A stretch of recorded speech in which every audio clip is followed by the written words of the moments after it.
বিসমিল্লাহির রহমানির রহিম। আসসালামু আলাইকুম। কেমন আছেন সবাই? আল্লাহর অশেষ রহমতে আমিও ভালো আছি।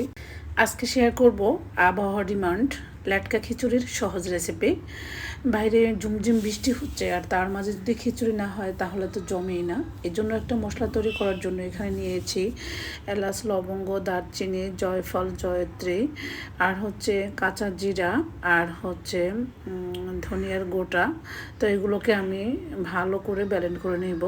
যেহেতু লেটকা খিচুড়ি তৈরি করব, তাই আমি কোনো গোটা মশলা ব্যবহার না করে এগুলো নিয়ে নিব। আর এখানে নিয়েছি 1.5 কাপ মোটা চাল। এই খিচুড়িটা তৈরি করার জন্য অবশ্যই মোটা চাল নিতে হবে।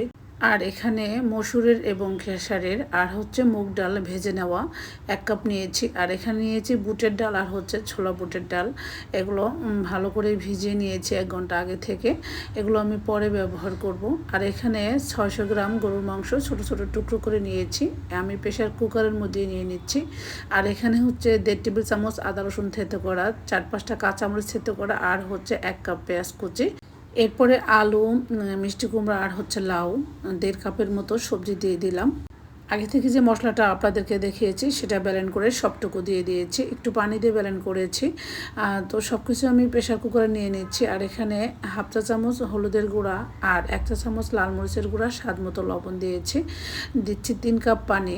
আর ওই যে ডালটা যে ভিজিয়ে রেখেছি 2 পদের, সেই ডালগুলো দিয়ে একটু নাড়াচাড়া করে দিচ্ছি। এখানে কিন্তু আমি কোনো রকমের তেল দিব না।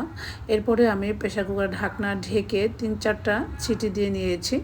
মানে মাংসটা একদম সেদ্ধ হবে আর সবজিটা একদম গলে যাবে এরকম। মানে একদম সবজিটা মানে এত ভালোভাবে সেদ্ধ হয়েছে, ধরলেই মানে খুলে যাবে এরকম। যাই হোক, তারপরে আমি একটা ছাঁকনির সাহায্যে সব কিছু তুলে নিচ্ছি।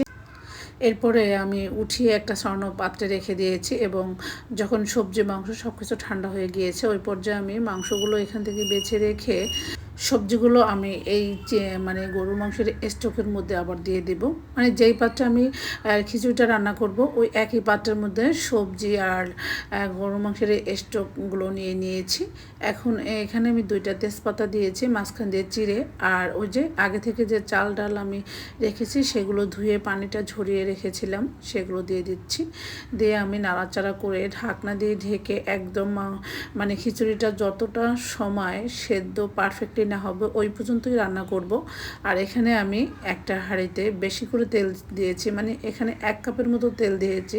যেহেতু আমি খিচুড়িতে এই পর্যন্ত কোনো রকমের তেল ব্যবহার করিনি, তাই এখানে তেলের পরিমাণটা অবশ্যই বেশি নিতে হবে। এখানে আমি 1 কাপের মতো তেল নিয়েছি। নিয়ে ওই যে বেছে রাখা মাংসগুলো দিয়ে মিডিয়াম আঁচে পাশের চুলায় মানে ভাজতে বসিয়ে দিয়ে এখানে আমার খিচুড়িটা কতটা হয়েছে দেখছি। মানে খিচুড়ির চালটা একদম ভালোভাবে সেদ্ধ হয়েছে। আর এদিকে আমি একটা হ্যান্ড উইক্সের সাহায্যে একটু ঘুটে দিয়েছি, যাতে করে মানে খিচুড়িটা একটু ঘনত্ব হয়। তো খিচুড়িটা রান্না করতে আমার প্রায় 20-30 মিনিটের মতো সময় লেগেছে। এখানে আমি আর কোনো রকমের মশলা ব্যবহার করিনি। আর পাশের চুলায় যে মাংসটা ভাজতে বসিয়ে দিয়েছি সেই মাংসটা ভাজতে ভাজতে কিন্তু একদম কালো কালো হয়ে গিয়েছে, দেখতে পাচ্ছেন। আর এখানে আমি বড় 1 কাপ পেঁয়াজ কুচি দিয়েছি। এখন আমি মাংসের সাথে পেঁয়াজটাকে একদম বেরেস্তা করে ভেজে নিব। তো এইভাবে মাংসের সাথে পেঁয়াজের বেরেস্তা ভেজে লাস্টে খিচুড়ির মধ্যে দিলে সেই খিচুড়ি থেকে যেরকম একটা ঘ্রাণ আসে ঠিক ওই রকমই মজারও হয়। মানে আমার 2 ছেলে এই খিচুড়িটা খেয়ে তো একদম মানে অনেক বেশি পছন্দ করেছে। আর তাদের ছোটোবেলার কথাই নাকি খুব বেশি মনে পড়ে গিয়েছে, কারণ তাদের প্রতিদিনের মেনুতে এরকম লেটকা খিচুড়ি থাকতোই। মানে কখনো ভাতের চাল, কখনো পোলাওয়ের চাল, কখনো অনেক সবজি মানে মাছ গোছ এগুলো দিয়ে এভাবে করে দিতাম। আর এই খিচুড়িটা এখনও তারা এত বড় হয়েছে 2 ছেলেই কিন্তু অনেক বেশি পছন্দ করে। তো আমার বড় ছেলেটা বলেই ফেলেছে, মামনি তুমি কিছুদিন পর পরই এরকম মজার খিচুড়ি আমাদেরকে তৈরি করে দিও। এই যে আজকে করছো আবার যে কবে করবা, ঠিক এইভাবেই বলেছে। মানে এতটা পছন্দ করে খেয়েছে। তো ছেলের জন্য আমি খিচুড়িটা একটা প্লেটে নিয়ে নিয়েছি, আর আচার আর লেবু দিয়েছি। আর সাথে ছিল রুই মাছের ভর্তা। এই ভর্তাটা যে কত মজার ছিল, কালকে এই ভিডিওটি শেয়ার করেছিলাম। তো সেই ভর্তাটা নিয়ে আমি একদম বাটনার মধ্যে ভর্তাটা করেছি, সেখানেই খেতে বসে গিয়েছি। তো ল্যাটকা খিচুড়িটা এত বেশি মজার ছিল কি বলবো।